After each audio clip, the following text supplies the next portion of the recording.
Hello, are we ready? Yes. So almost done. Yeah. Yeah. Good morning. Go ahead. Yeah. Good morning.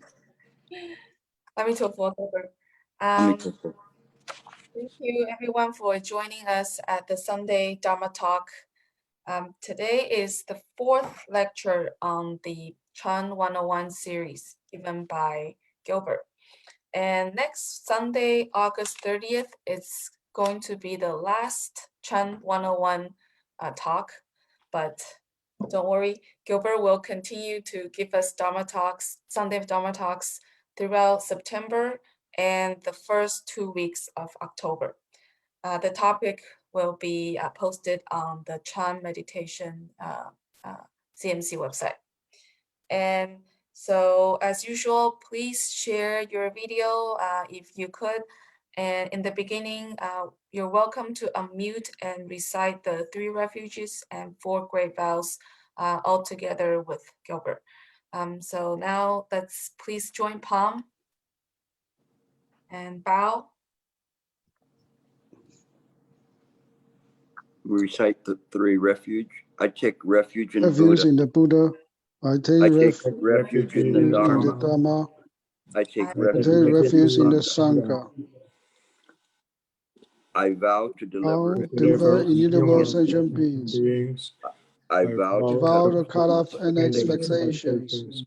I vow to master limitless approaches to Dharma.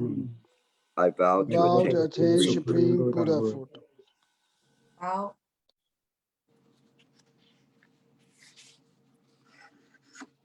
Good morning.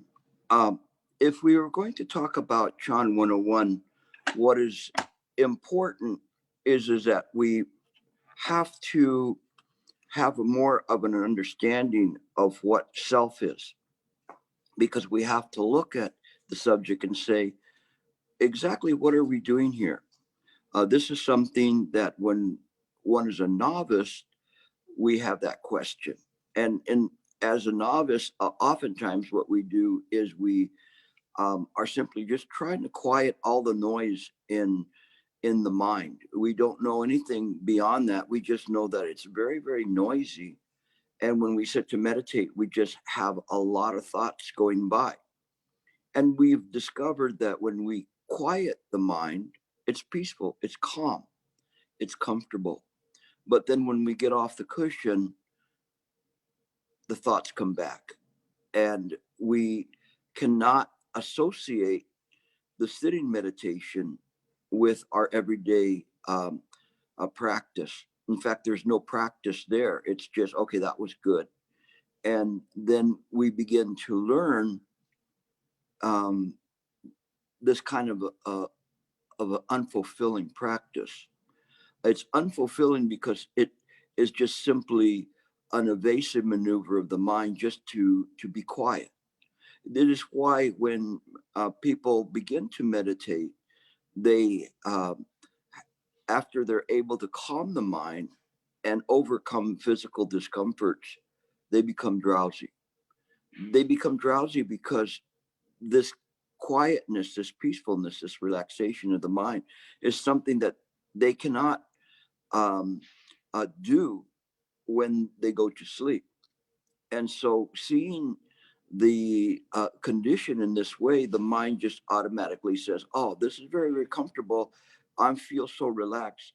Let's take a nap. Why? Because that's the way you should go to sleep. In the first place is that you have to practice sleepy chan.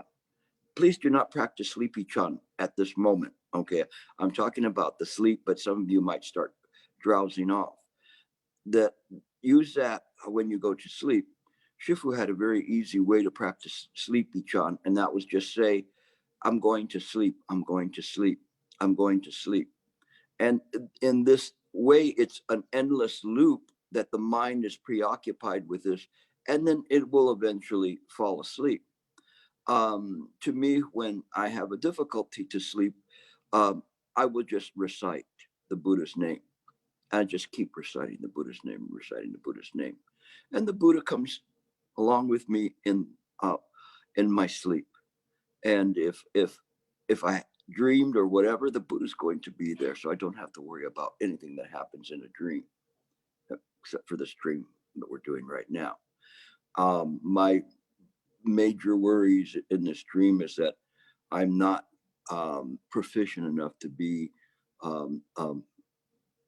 a teacher that can present the Dharma in a way that I cannot set into motion the delivery of all sentient beings.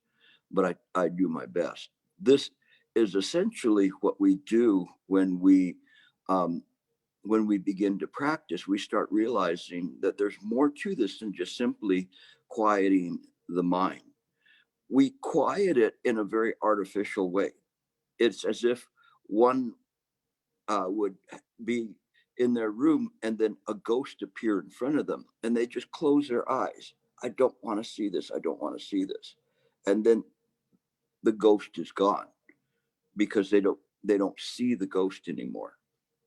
But this is a very artificial way, and it will not produce a delivery of that sentient being. And we have to talk about that because it's a very tricky subject in terms of saying, what is the delivery of a sentient being? Because I make the vow to deliver innumerable illusory sentient beings. And then you go, yes, what? What do you mean illusory sentient beings? Then what are we doing this? No, it's like we're lining up ghosts and doing it. No, ghosts are sentient beings too, but they're illusory sentient beings. So we have to, from the very beginning, enter into the fundamentals of Chan. Without this foundation, we cannot meditate in the proper way, and we do not see the world in the proper way. It's difficult for us to see the world in as it is because we are within the world. We're not separate from the world, but we are oblivious to how the world appears. We think that the world appears in our consciousness, and we really don't understand the mind matrix in which this world is projected on. So we take the image for the reality. It would be that if you have a television set at your house and you decided to put on some program of nature, a forest, and you're there watching it and you can hear the birds chirping, but you would not mistake that picture for the reality of the forest. You would say, this is very beautiful, but this nevertheless is illusory because there's not a forest behind my living room wall. But this is how we view the world. We view it as a projection in our own mind. But there's an extra aspect to it that is not necessary and which causes a misunderstanding of what is appearing. Does anybody know what that is that keeps us from being able to see things clearly? Anybody? Go ahead, Ian. I can see you right there. If you can unmute him or unmute yourself. Self. The self. This is the tricky one. Thank you very much. It's very, very tricky. If we do not see the world in the correct way, all we doing is just trying to polish up this self, trying to make them behave, to be a good citizen in this dream world. It's very, very subtle. I can talk about that. And in fact, that is what the Buddha was teaching from the very beginning, was this idea. But it's very interesting because when we talk about the self, people say, okay, well, there's no self. But that's not what the Buddha taught. That's not what was in the scriptures or the definition of anatta. That definition is very interesting. It doesn't say no self. It says not self. This is very, very different. because when we say not self, then we say, well, then what is it? And then I respond, what is? Where do you take that question to? So those of you who are soon to be and already Dharma teachers, this is how you respond to questions like this, is the question, you turn it back around so that the person has a chance to turn the mind's eye inward and see exactly what is being projected, and then to come to the realization that this notion of self is also a projection. It is not real. It is difficult for us to understand this. And the Buddha understood this from the very, very beginning. When we say not self, it's to guide you in the proper way and to looking directly at mind. But if we say no self, if there's no self, anatman, then it's not enough. But all that was a device to divert the attention away from the clinging of an ego, personality, or life and being. But the answer is not decipherable in words. It has to be discovered by each and every one of you. So I can only talk about it, but I cannot present it to you. It would be so easy if we could do that. But it's like you're there, and I don't know if you ever had a child or a mate or someone that you had to wake up, and you're wake up, wake up, wake up, wake up, and you can't wake them up. No, it's very interesting. Some people can wake up like that, and others, they're just slumbering, and you can't wake them up. And so they have to want to wake up. And so if they can wake up, then they'll see that they were caught up in a dream. But without that, then they maintain this dream. This is unfortunate. But the only thing we can do is try to wake them up. So we are in the dream with them, and we're sitting there with them on the couch looking at the TV set with the forest there. And we just look over at them and say, you know, this picture here is not real. Oh, yes, it is. I can see, I can hear the birds. I can see the light coming through the trees. Everything there, it's real. No, it's not real. No, it is. It is. You are in a dream. No. Not only that, but you're the dream. What? There's a bit of fear there, of a bit of misunderstanding. We don't know this. And so it startles us. And as startled as when Shakyamuni Buddha told Ananda, and Ananda finally tried to figure it out and say, I see that which is investigates, that's mind. And the Buddha yelled at him, Ananda, that's not your mind. What? And he was shocked. He was so shocked. He had a fear in him, a confusion, because he was certain that there was this person there, that this person was in fact the Buddha mind. But we don't understand that. We can't see that until we let go of it. Now, Ananda's fault was one which was because he was so intelligent that he had the ability to remember everything the Buddha taught him, but he never processed it. He never contemplated it. He never saw the immediacy of looking into mind, only to gather up all of this information like a librarian. He didn't want to do mind work. And even though the Buddha exhorted all of the assembly to look into it, he thought it was enough just to carry all of the Buddha Dharma with him. But we understand that the Buddha Dharma is itself not real. I mentioned that before of the three jewels, that the Buddha Dharma belongs to this side and along with the Sangha. Only the Buddha is the the permanent, is the truth.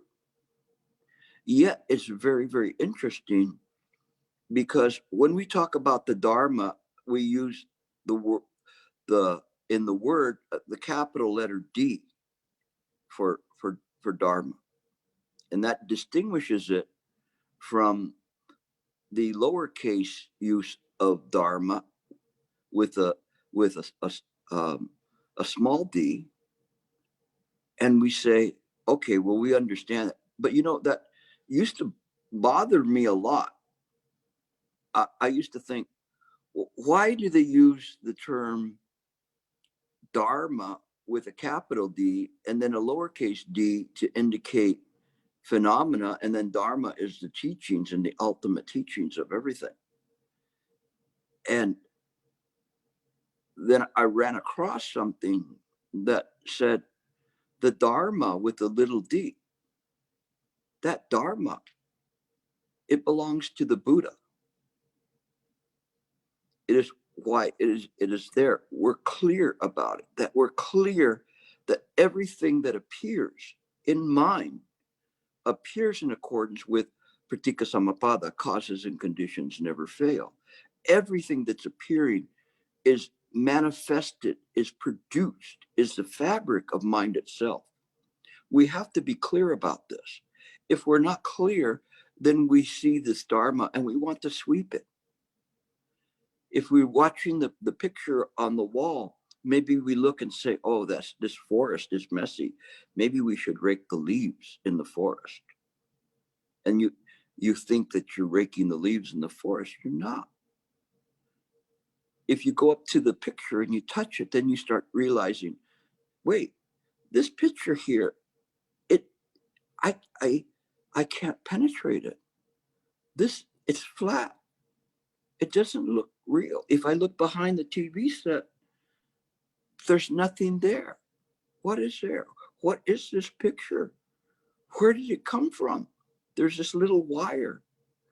Maybe if I follow it, I can follow it to nirvana. This is the way people practice. But if you're able to practice and actually see that and say, why is this picture appearing? What brought forth this picture?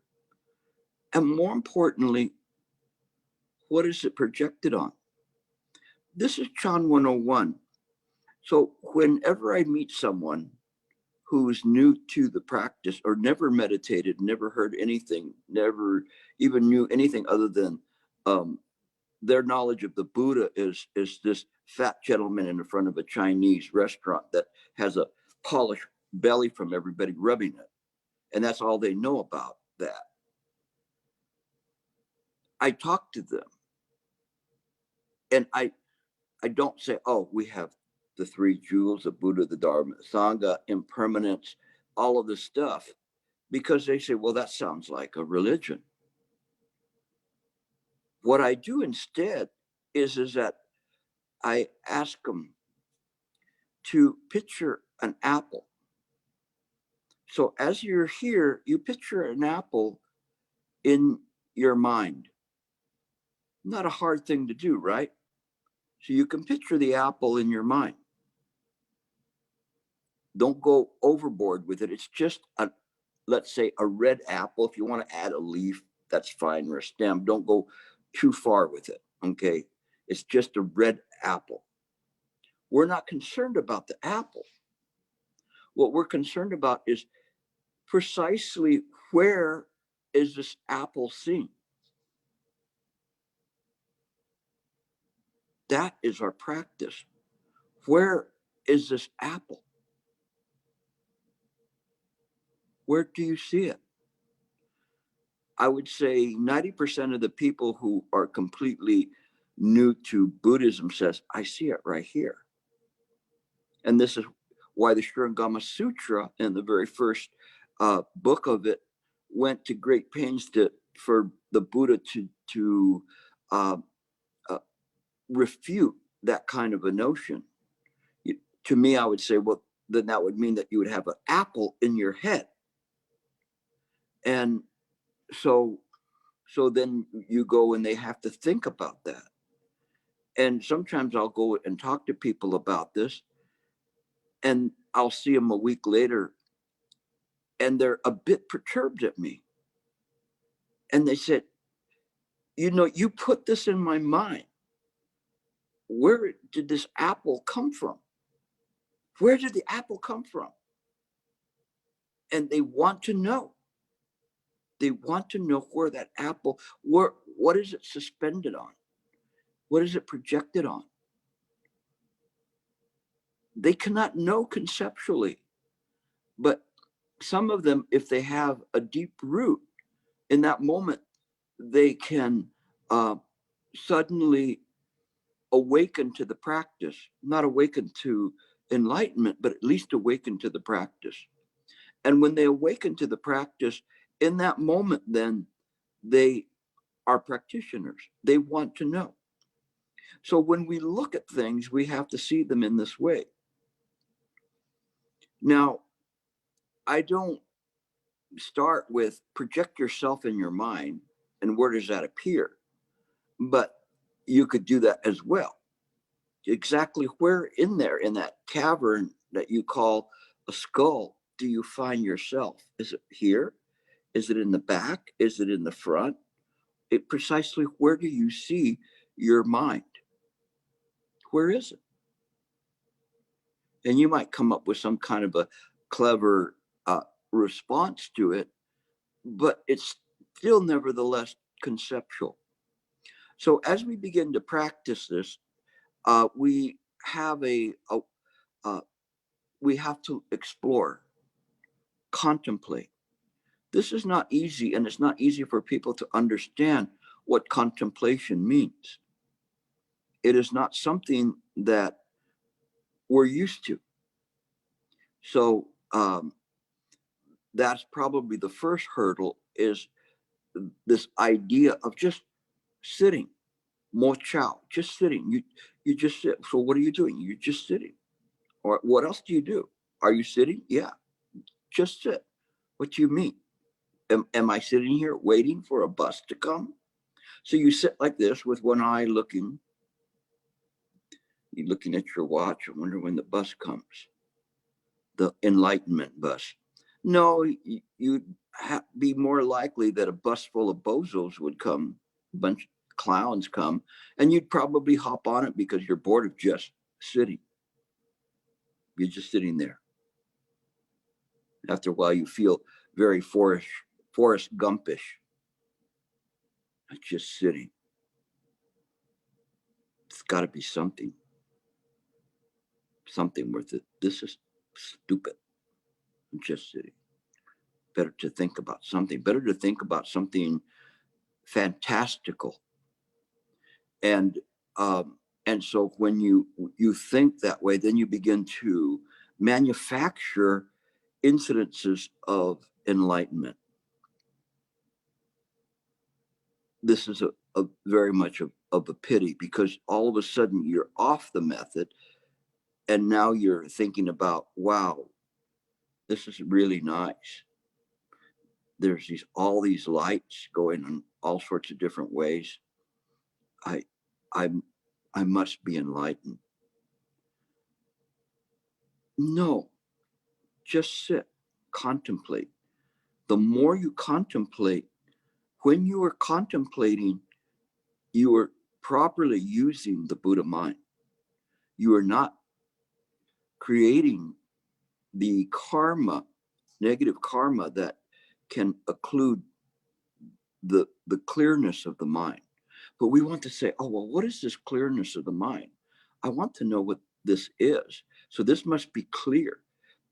And so you say, Gilbert, I was sitting there, and the Manjushri appeared before me. And it was so clear. It was, oh my gosh, it was so clear. He was right there. And you think in this way. And you're developing all of these kinds of constructs in your mind as to what you think this is. But it isn't in this way. So I will tell you a story. This one is like story number 36 for those following along who've been with me for a while. And that's that there was at a temple, there were these young monks, and they were all sitting there meditating. And as they were meditating, they noticed the master sitting in front of him, and he was rowing the boat, or snoring. It's one of the greatest fears of teachers is to fall asleep in front of their students. It does happen though. No. But when the master opened his eyes, he saw all of the little monks looking at him. And he's going, "What are you doing? What are you doing? Why are you looking at me?" And the one of the young ones says, "Shifu, you were asleep. I was not asleep. You were snoring. I wasn't snoring." And he says, "Well, then what were you doing?" He was going, "I was talking to Manjusri." And the little ones looked around. Wow, that's pretty good. So in the afternoon, it was a very warm summer day. So all the little monks were beginning to get drowsy, including the one that had asked the question. So he was starting to row the boat. And so the master came by, being the master, and whacked him. And he got startled and woke up. And he said, "Shifu, why did you hit me?" And he said, "I hit you because you were asleep." He says, "I wasn't sleeping." He says, "Of course you were sleeping. You were making noises." And he said, "I too was talking to Manjusri." And the master said, "If you were talking to Manjusri, what did he tell you?" And the little one says, "He says he doesn't know you." So just a little humor to break up, because this is kind of a hard one. But if you ever run into that situation, unless it's me, you can pull that one out of your bag of tricks. So I'm kind of giving you a kind of a push start into what we're going to talk about today. But any part of the lectures that I give you an opportunity to be able to penetrate the sutras, to penetrate the understanding. But this comes from a contemplation that we sit. If we're there sitting watching the forest view on the big screen TV in our living room, and we just sat quietly with no thinking, eventually we would come to see that this forest scene is a fabrication. And eventually that one who views it is a fabrication. This is the subtlest part, is extracting from all of this consciousness, is that it's not the consciousness that is off. It is the self that attaches to the consciousness and says, "I am looking at this. I am seeing this." And in this kind of a way of trying to see things in this way, it botches everything up, because it is ignorant as to why these appearances are coming. So with that, I want to go into and take you now, put on your swimsuit, because I'm going to take you into the deep end. But let's see what you can do with this and see how this works. And this is from the Maha Prajnaparamita Sutra. And have to kind of go up enough to get to the part that will be the payoff for you. So the Buddha had asked Manjusri, do you see voice, hear, precepts? So he says, do you see voice, hear, precepts? Do you see that there's a precept? For the Sangha, it's Vinaya, but to us, it's these precepts that we hold. Do you see this? And so Manjusri said, yes, I see them. And the Buddha asked, how do you see them? Oh, right off the bat, he's going right and trying to see, how do you see them? So if you see your precepts, how do you see them? The 5 precepts, how do you see them? Manjusri replied, I do not hold the view of ordinary beings, the view of holy beings, the view of those who are still learning, or the view of those who have nothing to learn. Nor do I hold the great view, the small view, the view to overcome, the view not to overcome. I hold neither a view nor its opposite view. So already what he's doing is, if this is the self here, he's pulling this out. He's saying none of this. Well, how about the opposite? Even that is gone. There's not a view from a viewpoint of a self or ego personality. It's not this kind of a way. It is mind, right view, that he's using here. Right view has nothing to do with the perceptions of a sentient being. It is mind's own view. So he's saying, Sariputra comes in. Now, Sariputra was always like right next to Manjusri saying, oh, this is good, I like this, or let me be the ombudsman for all of the sentient beings. So let me ask these questions that the sentient beings will ask. Well, like, I don't really understand what you're saying, or hey, that was good job. So Sariputra comes in at this point, and he says, this is how you view the voice hearer vehicle. How do you view the Buddha vehicle? So he's saying, this is how you would practice as a sentient being, but how do you practice with the Buddha vehicle? Manjusri said, I do not see the Dharma of Bodhi. Bodhi is the idea of awakening. So and this is with a little d. I don't see the phenomena of awakening, nor do I see anyone training for Bodhi or attaining a Bodhi. So he's cutting right to the chase and say, it's an illusory sentient being. Mind is just mind.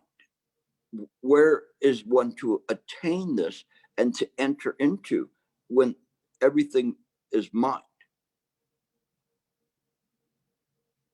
And this is important because we were talking about this yesterday, and someone was saying everything is mind, is all the one, but the idea of this one is that there's a saying to even cut that off, which is, if everything returns to the one, where does the one return to?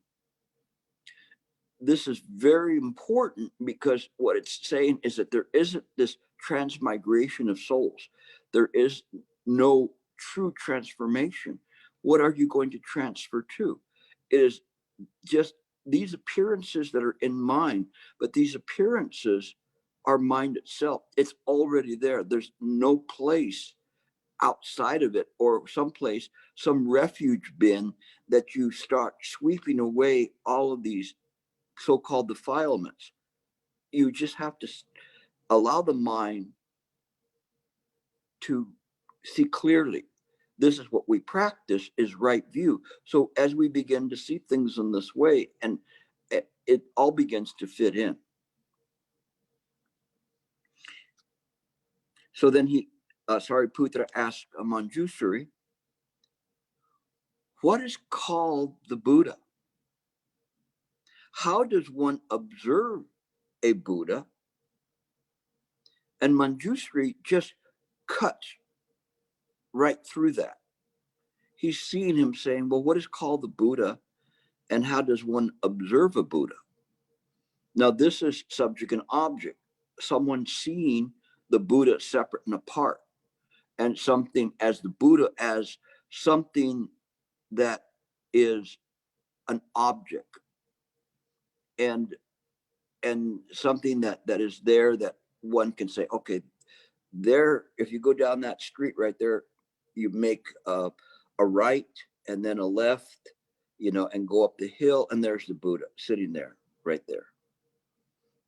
So that's the kind of response that Sariputra is expecting for him to give. But Manjusri asks, what is self? He just cuts right through to it and says, what is self? Sariputra replied, self is only a name, and an appearance of a name is empty. So he's going right to what's been taught already, that all of these appearances are empty. And then Manjusri says, indeed, indeed, just as self is only a name, so too the Buddha is only a name. Realizing the emptiness of a name is Bodhi. So realizing that all of this is an illusion is the awakening. You tap the TV screen, say, this is just a dream. This is just a fabrication. Now, Ananda tapping the TV screen would say, oh, I see, I understand. None of this is real. It's just the electrical current running through the TV set. So that must be me. So he continues. One should seek the Bodhi without using names. Using names is just without concept. The appearance of Bodhi is free from words. Why? Because words and Bodhi are both empty. Furthermore, Sariputra, you asked me what is called Buddha and how should I observe the Buddha? That which is neither birth nor death, neither names nor appearances, and is neither coming nor going, is called the Buddha. As one observes the true reality of one's own body, in the same way one observes the Buddha. So we look at this and we say, you observe the reality of your own body. Is it this body, this flesh? Does it fit in that? No, it can't fit in that. It's neither a name. There's not a Gilbert there. It was born, so this body is certain to die. So that can't be it. It's neither coming nor going. No, and given my age, there's more suspect as to whether I know whether I'm coming or going anyway. More going than coming, I think. In any case, as you look at this, he's saying that which isn't that's the Buddha. As one observes the true reality of one's own body in the same way as one observes the Buddha, only the wise can understand that this is called observing the Buddha. So what is observing the Buddha? Contemplation. When we contemplate, we see things not from a viewpoint of subject and object, from a thought stream, but we observe the Buddha. So when you're sitting on the cushion and you're meditating, you are observing the Buddha, but don't give it a name. Just sit. If you have a method, follow the method. Just keep that method there, but just sit. You don't do anything else. This is called observing the Buddha. The other day I was talking about mind gazing, and it's the same thing. This gazing of mind, one is just gazing. We're aware. just this way. We don't have to put anything we don't have to take anything out. The mind, we have to return to utilizing the mind in the proper way. It is as if one was in the ocean and was swimming and got stuck in the seaweed. And after a while, you start saying, this world, this life is so hard. I'm always just swimming and dragging the seaweed around with me. But as you realize the seaweed has nothing to do with you, and you begin to see it clearly, the seaweed by its own nature will be removed because it's just an imagining. And one is able to navigate the ocean easily. Is why sometimes I refer to that as a transparent fish in the ocean. And here the ocean is the samadhi. So as you are mind gazing, you're contemplating, the mind can go through the ocean of the mind itself, unimpeded. It's liberated. Wherever it wants to go, it can go. It's free. But as soon as you start adding things to it or trying to take things up in a struggling way, then it becomes very, very difficult. But when we use the mind in the proper way, then everything becomes easy. We continue on.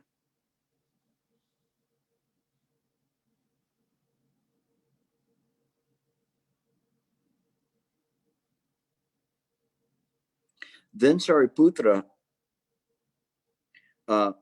said to the Buddha, world honored one, Prajnaparamita as produced by Manjusri is not understandable.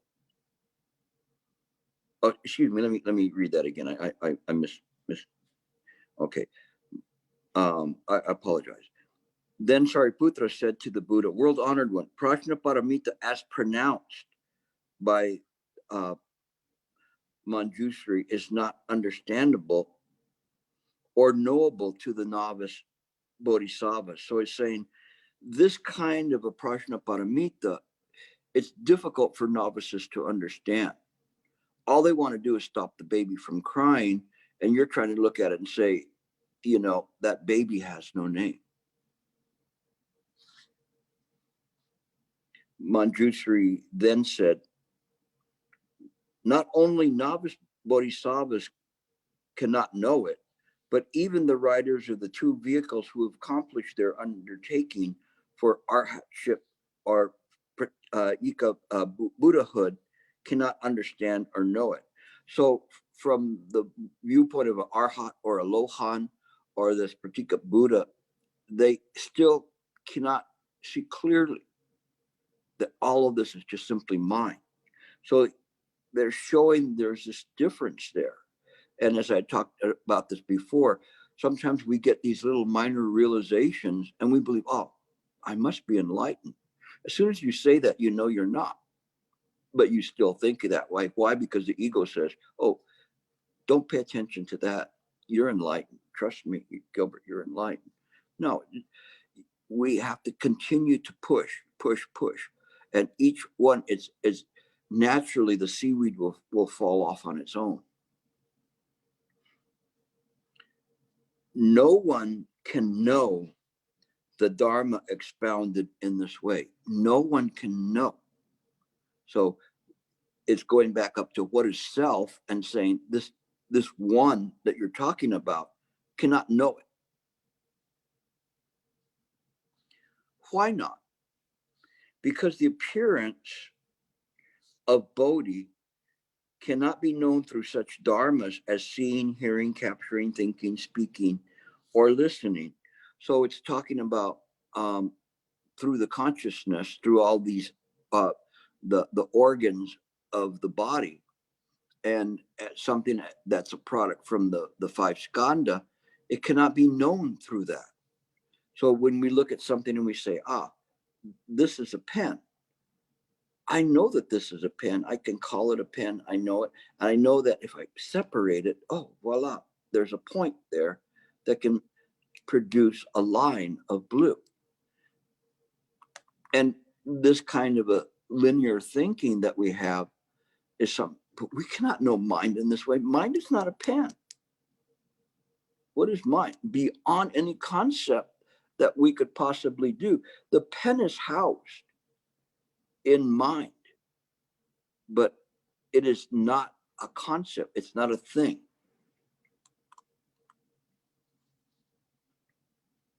So he's saying that, then he says, because it's none of these things, how can there be an attainer of Bodhi? How can somebody become enlightened? Sariputra asked Manjushri, has not the Buddha in the Dharma realm attained Anuttara Samyak Sambodhi? So he's saying, let me see. I see in the Heart Sutra that it says that that it's this way. That I remember I learned from the Heart Sutra, because you told me everything was empty, but I know that it says Anuttara Samyak Sambodhi there.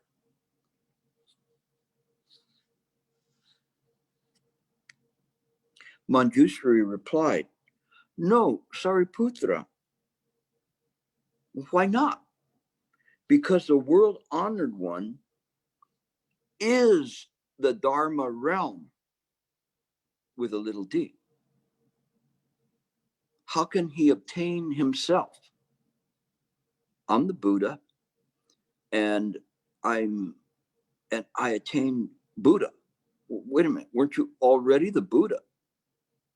Well, when did you become the Buddha? There was not a beginning. There's not an end. I'm Buddha. Well, that doesn't make any sense, because it's like trying to balance on this little pin the Buddha realm. It's impossible. It doesn't make any sense. So then so this is what's important, because the world honor one, because the Buddha is the Dharma realm. Verifying the Dharma realm by the means of the Dharma realm would be a contradiction. Sariputra, the appearance of the Dharma realm is Bodhi. So this appearance of phenomena is awakening. I mentioned very early on in these lectures, I said that the Buddhists use the vexations of sentient beings to practice. Well, that's all part of the Dharma, the little d Dharma. And this is why, because it is the Buddha realm. So it is in there. And you go, but I can't think of this. I can't conceive of this. Precisely. It is not possible for entry through some kind of a conception that said this plus this and this and this and this equals awakening. Voila, I'm awakened. If I could do that, I could just print out a formula and give it to you, and you would, you could go along and do whatever you need to do in the day, and you don't have to come back. The only awakening is seeing clearly that the Buddha, and then in this way, one need not return. If you return for the sake of sentient beings, albeit illusory.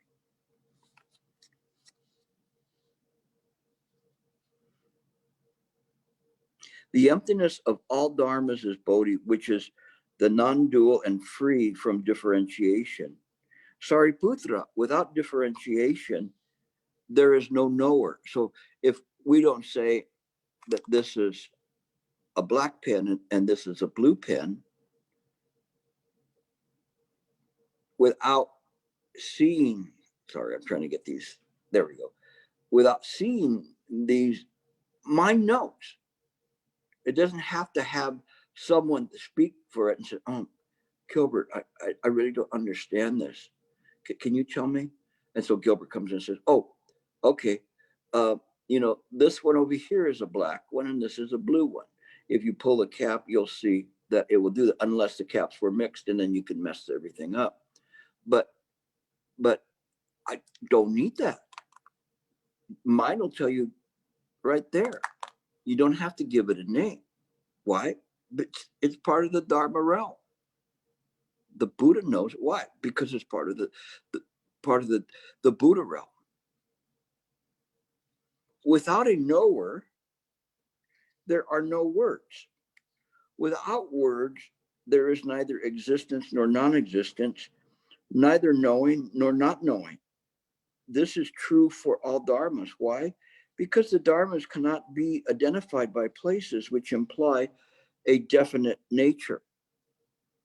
For example, the sinful appearance of the 5 rebellious acts is inconceivable. Why? Because their true reality of dharmas is indestructible.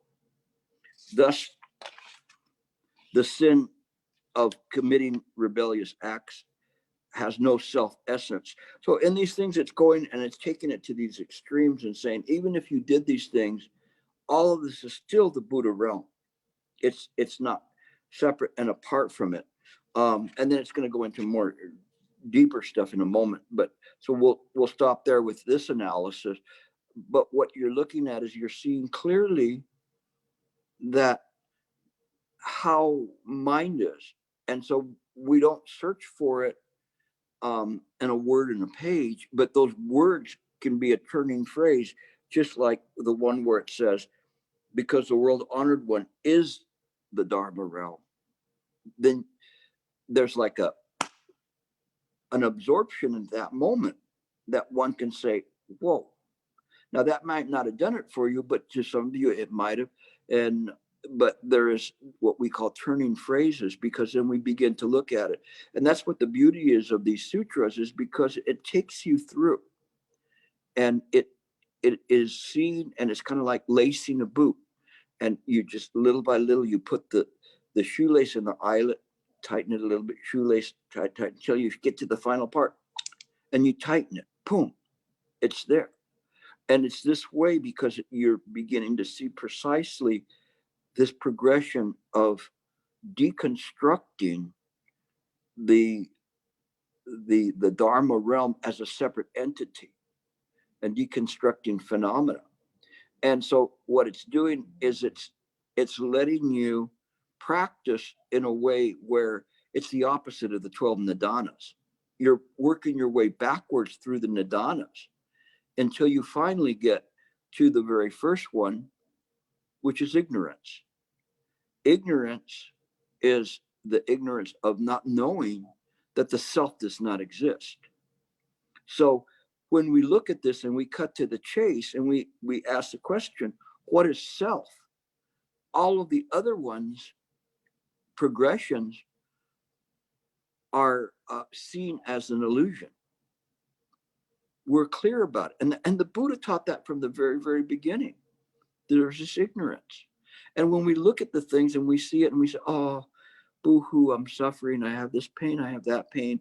This person left me.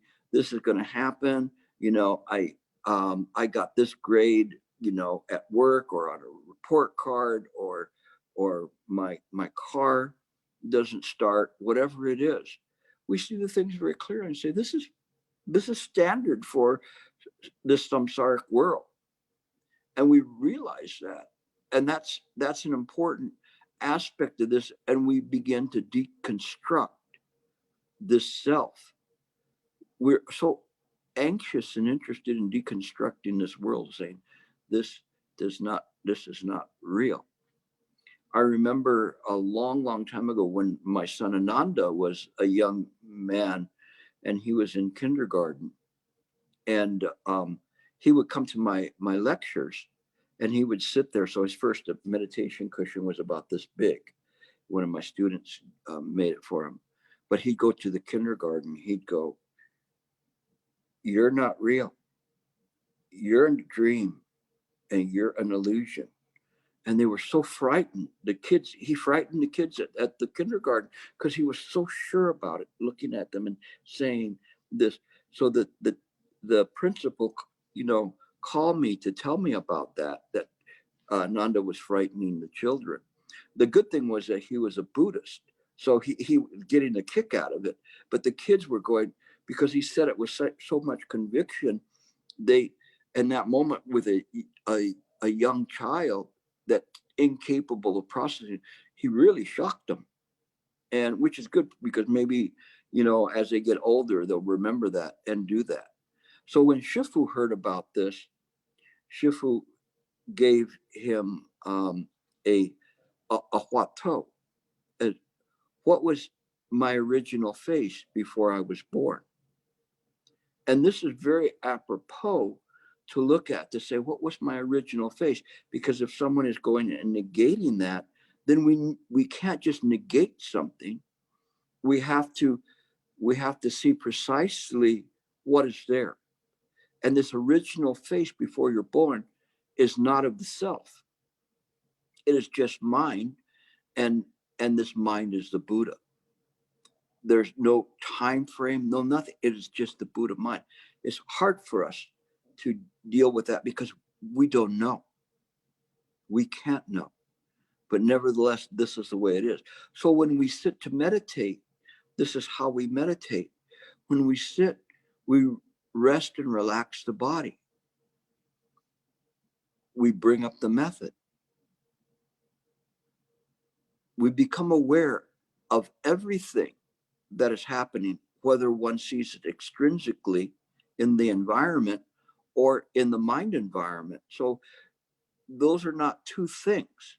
They are just one.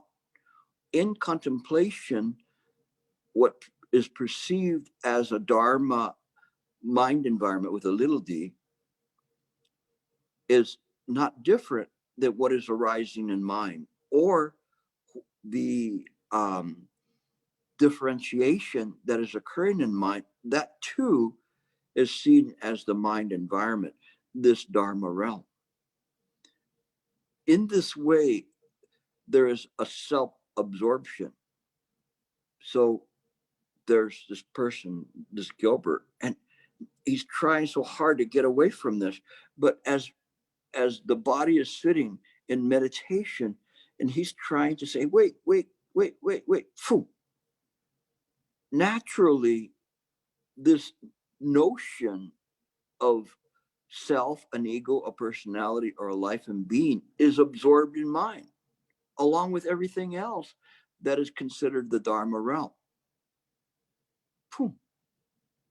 It is restored to its rightful place. In this way, it is just phenomena appearing in mind. One sees that, but the mind looks at it and says, this is just phenomena. This is just phenomena. In 6 months, this will be in a trash can because it'll be used up or dried up. It is not really permanent. Same thing for the body. We see the thing so clearly. So as we're sitting to meditate, now we know what we're doing when we're sitting on the cushion. If you don't know this, get off the cushion. You're only going to make the body hurt, but you're not going to do this. If you practice in the right way, I guarantee you that the entry into mind, you already have the ticket. So you as you're there and you're entering, the admission is already there. It's already prepaid for you. All you've got to do is just sit and meditate, contemplate. Everything that is there in the environment, whether it's thoughts that are arising or the external environment, it is absorbed. This self-absorption, it is absorbed into the self-nature. Is there something apart? This pen cannot say that it's because it goes outside here, it is no longer there. It is clear that this pen is within mind, and we're clear about it, and we know that. And that which sees it is not Gilbert, it is mind. And when we sit in this way and we sit to meditate, then we can meditate properly. All we have to do is just sit there, absorb. No thinking. Everything that comes up, let it. Whatever is there, the dog barking, the cars going by, a television set, whatever it is, the mind is absorbing it all. This is called a single-minded purpose. So anyway, I think I used up my allotted time for the lecture. So can we have some questions? Is that possible, Angela? Yes, of course. So Okay. please, you can raise your hand and we'll unmute you, or you can post your questions. Today we have a very profound lecture. I'm sure there will be questions. So this is from Facebook by Eva. How do I know I am doing the right practice during the meditation? Is there a way to evaluate? Yes, I just from what I was telling you in terms of this this mind absorption, you should see if there is any kind of a linear or sequential thinking there. If there's a linear or sequential thinking, so you're sitting there and saying, oh, I haven't had a thought. That's linear and sequential. But if one just sits and the mind is absorbed, little by little, the samadhi from this is incredible. Do the meditation right. Don't worry about, am I doing it right or wrong? Just stay on the method. Don't think that you know that you have a right or wrong to it. Just follow the instructions and you won't have to worry. Most assuredly you will get there. It is as if I'm laying out a map on how to get to somewhere. If you follow the instructions on the map, you will get there. You don't have to worry about how long it's going to take you to get there, and you don't stop for the amusements along the way. You just have the heart of the practice and you try your hardest. Most assuredly you will get there. You don't have to worry about where you're at on the path to getting there. Okay, this is what the Buddha said, in terms of it. Those who follow the path most assuredly will get there. Those who don't, they will not get there. So you have to have this faith in the Buddha, faith in mind, and faith in the practice, and faith in yourself that will happen. Okay, next question. I think Afasha had asked a question too. Can drowsiness, sleepiness be absorbed by observing them? It can, but you have to overcome it, like I say, because that's habitual. When you get to a very deep samadhi state, your body and mind have never experienced that before. And so it may likely go into a default thing where you'll become drowsy. But if you get into the proper samadhi, that samadhi has an incredible energy to it, a very vibrancy to it that's different. So you have to maintain the practice, but it's difficult because, and in some ways, you're trying to overcome the habitual tendencies of going, this is so incredible relaxation, this is so amazing, because it's like eating a sweet candy that you've never tasted before, but you want more and more. But it's not in this way. When you do this, it's one flavor, and it's the flavor of mind. But in that, if you do this correctly, the energy will be different than essentially turning off the lights. It is not in this way. You have to keep the mind very, very vibrant. Okay. So this is from Tia. I started my practice with counting breath, but ended up controlling my breath. So Fashi suggested me to try the observing the breath. I have been trying that for a while. No more controlling breath, but since I don't have number to focus on, lots of wandering thoughts. How should I observe the breath? Thank you. Without self, without the idea of there being someone that's observing the breath. The observation, actually, what they gave you was almost like mo chow, although you have this little tiny breath in front of the sun illumination. It is difficult to hold it unless you abandon the notion of a self observing the breath. So, irregardless of whether you breathe or you don't breathe in an intentional way, your body's going to breathe for you. So there's nothing for you to do in that moment, observing the breath. There's nothing. So you don't have to will yourself to breathe. The self is not even there. So with this kind of a recognition, then you begin to use this method. What I would suggest is that you cut back on the time that you meditate. Get the method right. So if you need, and this is for all of you in all your methods, I'd rather have you practice for 5 minutes and perfect the practice than to practice for a half an hour or an hour just wallowing in your selfish notions or conceptions. It's better for you to get it right, add time little by little. Don't say, well, I can do this, because this is what Shifu was saying, that one is practicing their legs. They're not practicing the Dharma. They're not practicing. They can cross their legs and they can sit, but yet that doesn't help you. Get the method right and hold on to the method. And if for some reason after 5 minutes your brain has so many thoughts that are flying around, then get up before you start perfecting a poor practice. Causes and conditions never fail. So if you sit for 5 minutes and it's good, fine. Next time, for sure, you'd probably say that you're going to be able to sit again.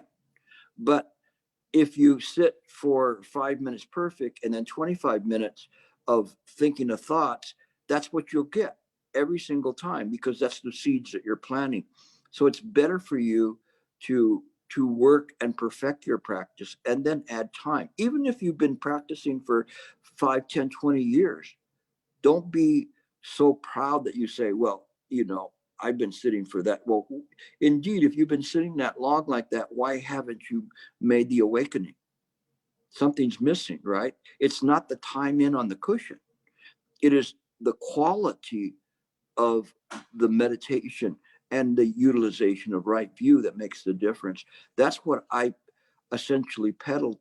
What I sell is right view and knowing how mind works. Then it will work. It doesn't matter what method that's there, it will work in this way. Okay, next question. So this is from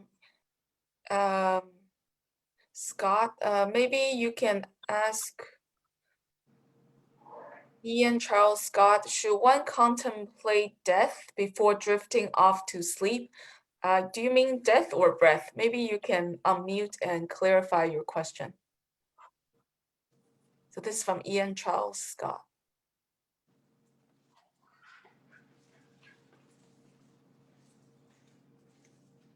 Well, it would be contemplation. So if you're contemplating the breath, not contemplating death, there's ways to get into the practice by contemplating death or the decay of the body. Those are more Theravada in their nature, and they can be useful, but we kind of cut to the chase. So it's not contemplating death. It's saying that it's contemplating the breath. So contemplating the breath is just simply sitting. So sorry, he just clarified that he meant contemplating death. Should one contemplate death before drifting off to sleep?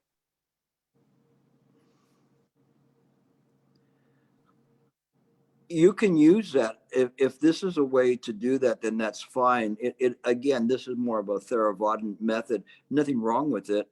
And contemplating that this idea of death, it begins for one person to say that it is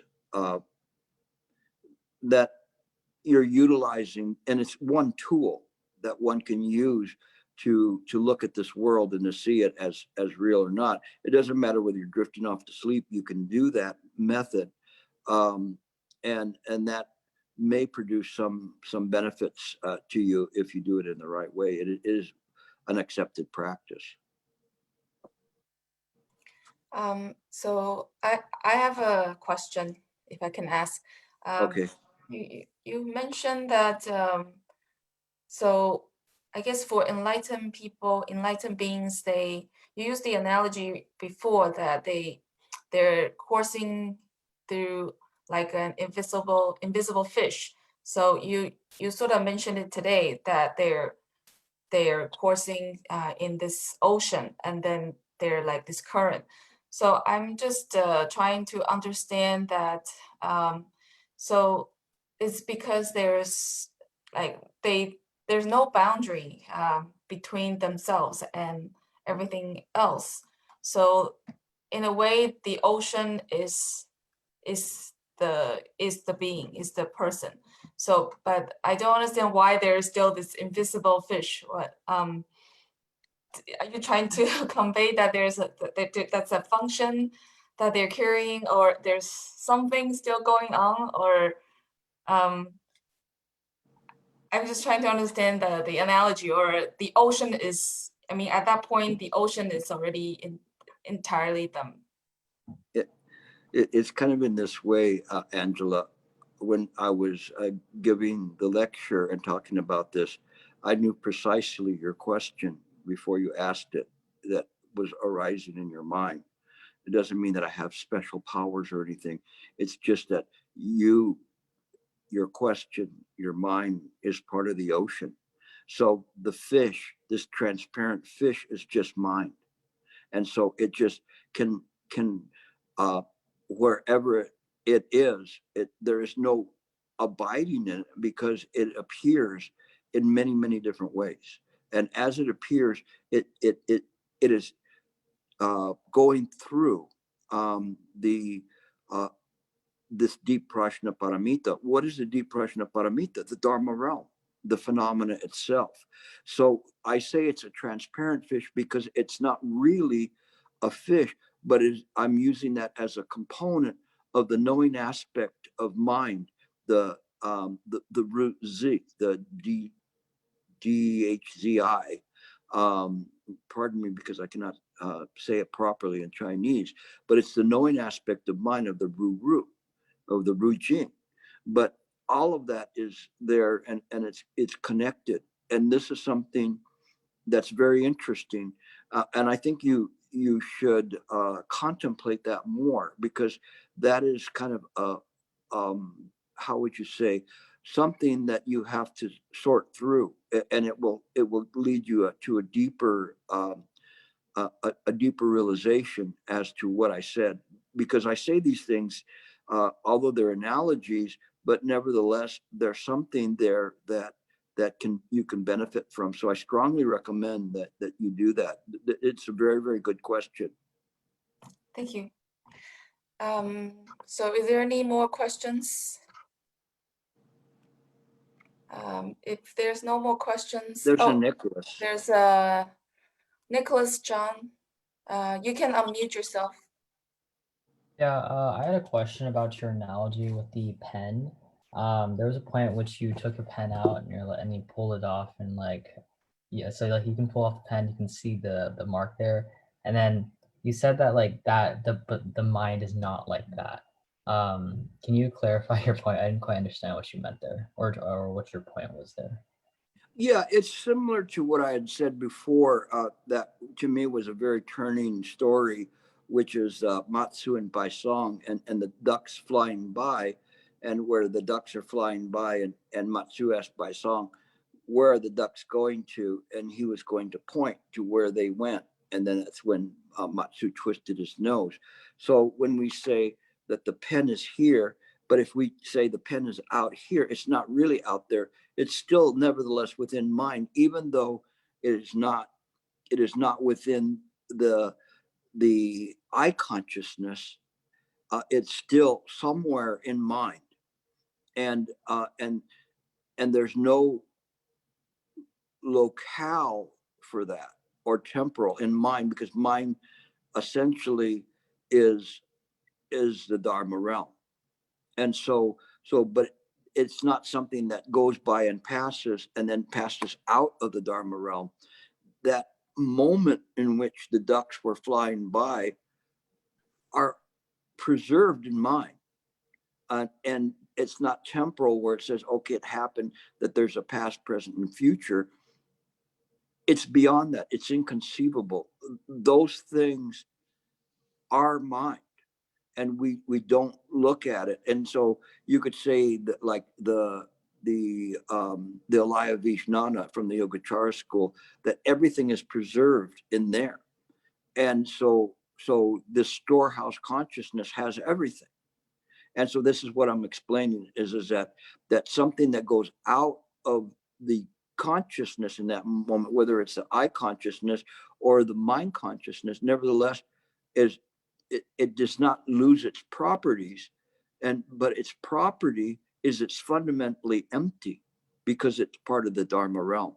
So we begin to disassociate from simply seeing through this kind of a five skandha consciousness, that we begin to see the world through mind consciousness. We use the five skandha consciousness, but we take that with a grain of salt and say, okay, this is a consciousness from this body. It's very, very limited. And it's like getting a radio that only has 5 bands, that you can use, or 6 bands. And but you can have this radio that has everything. You could use the analogy that in this moment where I'm sitting here, beyond my physical consciousness, there are so many radio waves that are coming through that if I was able to tune to them, I could hear the different stations that are playing. But it's beyond the ability of this body to be able to see this. Now imagine if it's mind, because it's within mind, mind has total accessibility to all phenomena. It knows it and it doesn't interfere with its function. So hopefully that will help you, if not confuse you more. Anything else? Nothing? I see Meili there. Harry, you on board with this? Okay, good. Good to see you. No more questions? I saw some from one of the Sangha, but I didn't see the question being presented, but it's okay. I think that was Changxun Fasi posted Eva's question. That was on Facebook. Yeah. Okay, no problem. Thank you. That was the first question. Yeah. All right. Well, I'm glad that we're able to do this. Little by little, what I'm doing is incorporating this, what I call more profound Dharma of right view, into the practice and of meditation, so that you know exactly that what you're doing when you're sitting on the cushion. And there's a Mei. Oh, we just got Mei Fang. Mei Fang, you can unmute yourself. Hello? Are you there? Yeah. Yes. Yeah, go ahead. Can I so my question is during so I have trying to explore how can we apply Buddhism in daily life. And so I have a question is that so while we are practicing, sometimes we need to deal with our karma, right? So we will meet different persons, different events in life, and I'm always a little bit not sure or a little bit confused, like what is the principle that we should follow to decide, say, when some people or some event appears and we need to say yes or no. We need to say, please go ahead, or don't do this. So like is there a way we can like, we can kind of follow when we engage with people, especially they are not following the spiritual path, and Yeah, it's mhm. difficult because in this world, as you begin to practice, then you start realizing that the people around you have very strong egos. The egos sometimes can be uh, very strong in their sense of self or self-worth. Other times the ego can be something where a person has no self-worth, but that's even a stronger ego, where it says they've devalued themselves so much that they're dwelling in their own suffering. We see all of these things as a product of causes and conditions. This is the part that's most important in your practice, is that as you get up off the cushion, you realize everything that's appearing is appearing in mind precisely because of causes and conditions. So as we become aware of it, then we become more tolerant of people's weaknesses. We, at that point, we see things as just simply um, that this is the cause and conditions that are appearing. We may not know the cause that started it. Little by little, we begin to see the causes that we started. Sometimes we see the conditions, and sometimes we'll see the possibility of new conditions based on what we're doing in this moment via body, speech, and mind. Little by little, we rely more on our wisdom and not on our differentiation or our personal impressions, our likes and dislikes. But we view it kind of stepping back a little bit and seeing the whole scene, including your own ego that's arising, and say, don't do this, Meihan, don't do this, because if you say this, and this is going to happen. And eventually it will be where Mei Fong is just seen there, and she's just simply a vehicle for the proper practice, and whatever she does is in accordance with Buddha Dharma. But until that time, we begin to practice by don't let our emotions govern what we're doing. Doesn't mean that you don't have emotions or you can't have emotions. It's just that we're very, very mindful about what we say, think, or do. And so that we are able to help more people in this way. The more we disassociate from the idea of picking and choosing, the better it becomes with this. The only choosing you should choose is to choose the Buddha in every moment, just to practice very, very clearly. And it will come. It just be patient, and it will come. You've already started the first part, and that first part is essentially that you have recognized that there's a dissatisfaction in the present moment, whether it's your dissatisfaction or another person's dissatisfaction. That Yes. you have to see that, okay? Yeah. Yes. And it will Yes. work, Yes. okay? So from Ian Scott, can one put oneself amongst intolerable egos intentionally in order to release ourselves from reacting to them, to be free from our own egos?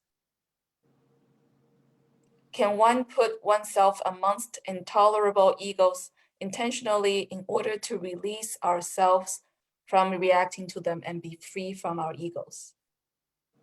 Well, I would start with your own self and seeing the intolerability of your own self. And then if that happens, and if it's kind of like saying, physician, cure yourself. So you are the cure. After that, then wherever you're at, you don't pick and choose. You just see things manifesting. So they're no longer intolerable. They're just something that is manifesting, and it's just something that the mind addresses naturally via the function of the mind. So it's no longer intolerable. The intolerability comes from one's own ego.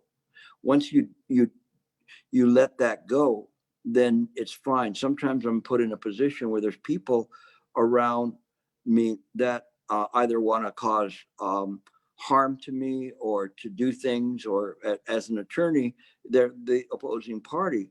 But I never see them as a person that that is opposite me. I realize through my own practice why whatever conduct they are doing or saying arises. And in this way, then one tolerates everything simply through wisdom. We don't need to throw ourselves in the lion's den to test our martial arts practice. That's foolish. So likewise, we don't surround ourselves with a bunch of people, and it would be like somebody going and dressing up in a Klansman suit and going to a Black Lives Matter rally. Why would you do that?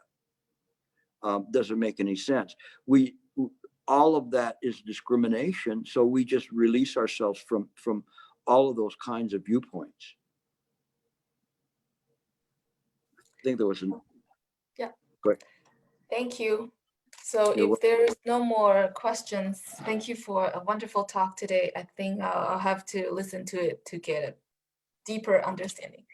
So let's join palm. Thank you, Gilbert Bao. Okay.